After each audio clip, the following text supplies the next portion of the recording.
Alright, Mark, can you ready real quick? We'll leave in 1 second. No, I mean, or I can just ban you right now. I'll ban you right now. 1 second.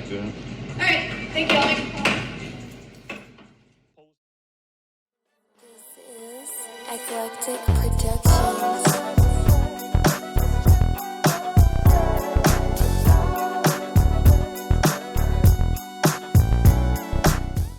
HB Team, bonjour et bienvenue dans cette nouvelle vidéo. Est-ce que ton intro tu la mets avant ou après les céréales? J'espère que ça va bien de votre côté de l'écran. Ici on se porte à merveille comme d'hab. Si tu viens de débarquer sur la chaîne, genre t'étais perdu et t'as atterri ici, bah bienvenue à toi. Tu viens de trouver une famille aimante prête à t'accueillir à bras ouverts et te couvrir de bisous. Donc n'hésite pas à t'abonner, active la cloche des notifications. Et à la fin de la vidéo, si tu aimes ce que tu as vu, n'hésite pas à délicatement caresser le bouton like et à me faire un petit coucou en commentaire. Ok la team, est-ce que tu savais que dans la Grèce antique, les gens faisaient du sport tout nu? Par exemple, les premiers Jeux Olympiques ressemblaient à ça.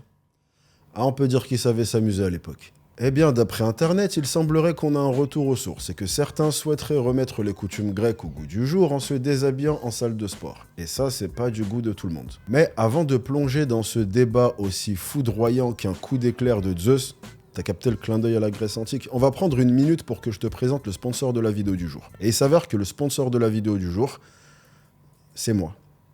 Dans exactement une semaine, je lance une nouvelle édition de mon programme personnalisé. Dans ce programme, tu vas retrouver des séances extrêmement logiques et cohérentes, un plan alimentaire composé de repas délicieux. Il y a des gens qui mangent vraiment ça? Et des conseils mindset pour t'apprendre à gérer tes émotions. J'ai pas de wifi comme ça.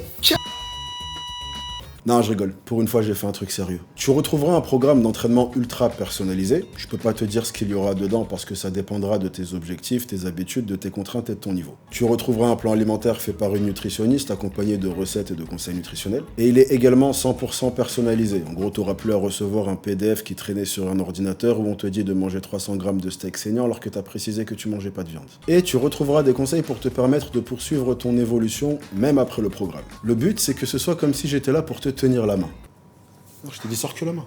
Bien entendu, je vais pas pouvoir coacher tout le monde, je suis pas une pieuvre, donc pour en profiter, tu peux dès à présent cliquer sur le lien en description pour te préinscrire et être sûr que tu feras partie des mains que je tiendrai. C'est bizarre dit comme ça, mains que je tiendrai, non? Tu penses pas que les gens sur internet ils vont se foutre de ma gueule? Le fait de se mettre torse nu à la salle est quelque chose qui se fait depuis extrêmement longtemps. Tu peux mater des vidéos de n'importe quelle époque et c'est quelque chose que tu vois vraiment beaucoup. Et cette pratique, en plus d'être courante, était généralement bien acceptée. Durant mes premières années de musculation, je ne me souviens pas d'une situation où un mec torse nu avait posé problème à qui que ce soit. Mais depuis quelques années et de plus en plus, cette situation commence à poser problème à pas mal de monde. Et le fait de se mettre torse nu en salle de sport est aujourd'hui un débat qui fait rage. Et la rage, elle est de plus en plus forte. Genre là, on arrive à un niveau de rage où tu te fais mordre et t'es mort 20 minutes plus tard. En effet, on est passé d'une pratique qui était globalement acceptée à une pratique qui gênait des gens silencieusement jusqu'à aujourd'hui arriver à une pratique qui est dénoncée, condamnée et combattue. On peut limite dire que depuis les quelques années, on assiste à une véritable chasse aux sorcières. T'as par exemple la vidéo que je t'ai mis en intro dans laquelle on voit un mec se faire virer de sa salle de sport après s'être mis torse nu pour filmer une vidéo. Ou encore une autre anecdote qui est en train de faire le tour d'internet dans laquelle un mec faisait un exercice torse nu, et là t'as un autre mec qui s'est mis à le filmer en lui disant que c'était super bizarre de s'entraîner torse nu. Le ton est monté entre les deux et ils ont failli se sauter dessus. Ce qui aurait été le prétexte pour se battre le plus stupide juste après les regards de travers dans la rue. Je sais d'ailleurs pas ce qu'il y a de plus bizarre entre enlever son t-shirt dans la salle et se tenir droit devant un inconnu avec ton téléphone à la main pour le filmer. En gros, pour dénoncer un mec qui fait un truc bizarre, toi tu te mets à faire un truc encore plus bizarre. Bref, cette anecdote, comme celle de l'intro, ne sont que la partie visible d'un iceberg qui grossit à vue d'œil au fil de chaque vidéo TikTok et de chaque altercation en salle. Et donc on va aujourd'hui répondre à la question existentielle qu'absolument tout le monde se pose. Est-ce que retirer ton t-shirt à la salle fait de toi un clown? Je rigole, il y a absolument personne qui se pose cette question, mais on va y répondre quand même.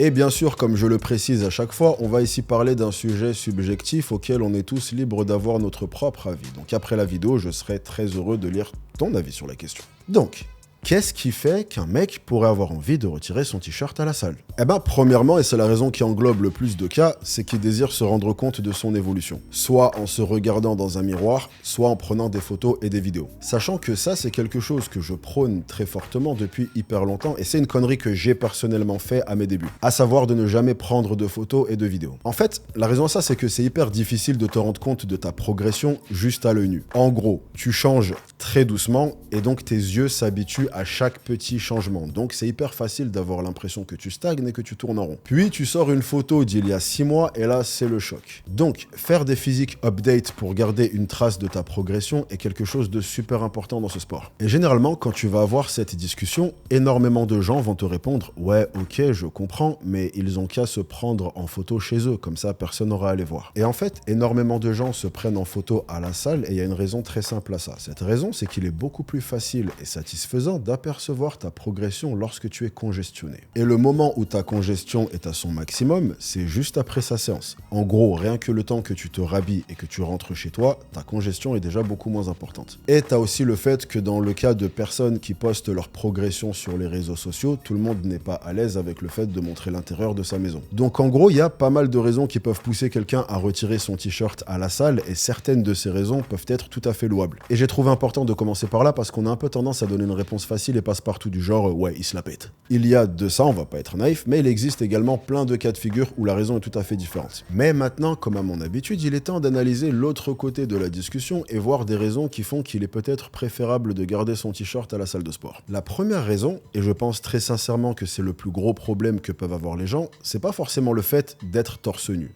mais le fait de se filmer torse nu. Et au début de la vidéo, je t'ai dit que ce débat faisait de plus en plus rage, et je pense qu'une grosse partie de l'explication se trouve là. En fait, pendant des années, les gens retiraient leur t-shirt et se regardaient ou s'entraînaient. Mais je pense pas avoir besoin de t'apprendre que de plus en plus, les gens se sentent limite obligés de filmer chacun de leurs faits et gestes lorsqu'ils passent les portes d'une salle de sport. Et donc, risquer de te retrouver dans le champ d'une vidéo ou d'une photo de quelqu'un qui fait un posing peut mettre pas mal de gens mal à l'aise. Surtout quand tu connais pas la personne et que c'est peut-être quelqu'un de super suivi et que la vidéo dans laquelle t'apparais va peut-être faire plusieurs centaines de milliers de vues. Un autre argument contre le fait de se mettre torse nu est tout simplement dû au fait que tu vas blinder les bancs de transpiration, ce qui d'un point de vue hygiène est probablement pas le meilleur truc que tu pourrais faire. Tu peux également avoir des gens qui sont mal à l'aise avec la nudité, tu peux avoir des enfants et tu as également plein de gens qui complexent sur leur propre corps et chez qui ça peut créer une énorme remise en question hyper douloureuse de voir quelqu'un avec un physique athlétique.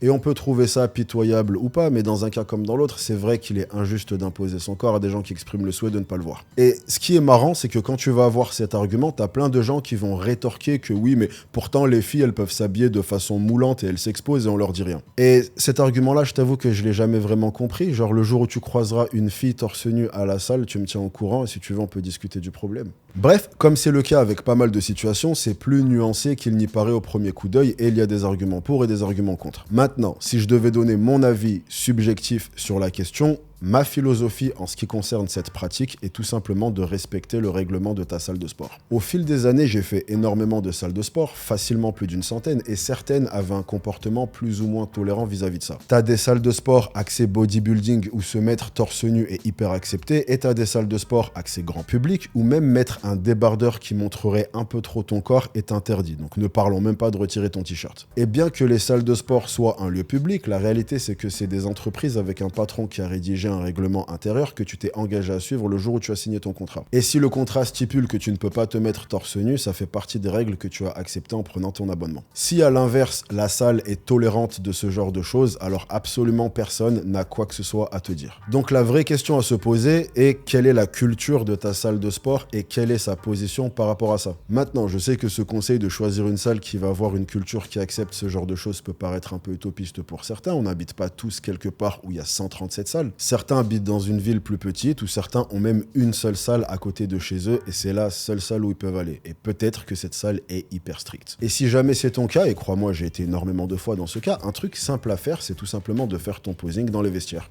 Je me souviens pas être déjà allé dans une salle qui t'empêche d'être torse nu dans les vestiaires. C'est même un peu le principe des vestiaires. Bien entendu, si tu désires te prendre en photo ou en vidéo, fais-le quelque part où il n'y a personne qui risque de se retrouver dans le champ de ton téléphone, parce que s'il y a une chose au monde qui est pire que d'avoir un TikToker qui te prend accidentellement dans le champ de sa vidéo à la salle, c'est le fait d'avoir un TikToker qui te prend accidentellement dans le champ de sa vidéo dans les vestiaires. Bon allez, analyse terminée. Peace and love and photo torse nu. Comme tu l'as compris, je pense personnellement que ce genre de choses font partie de notre sport, mais comme toute évolution, il y a un temps d'adaptation. Et je pense personnellement que les règles des salles de sport vont évoluer dans un sens comme dans l'autre pour s'adapter à cette évolution. Parce que là, on assiste vraiment à de plus en plus d'altercations à la salle. Mais bref, j'ai assez parlé, maintenant j'ai envie de savoir, toi, quelle est ta position sur ça.